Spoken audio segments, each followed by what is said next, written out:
मुजाहदा करने के लिए इकट्ठे हुए हैं और तमाम दुनिया को ये बता देना चाहते हैं कि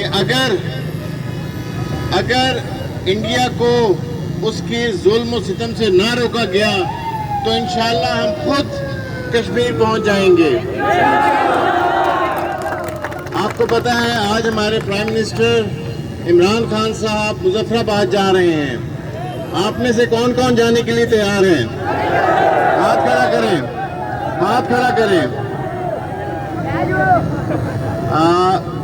इसके साथ ही क्योंकि गर्मी ज़्यादा है लेकिन ये जोश और वलवला जो है ये ख़त्म नहीं होना चाहिए।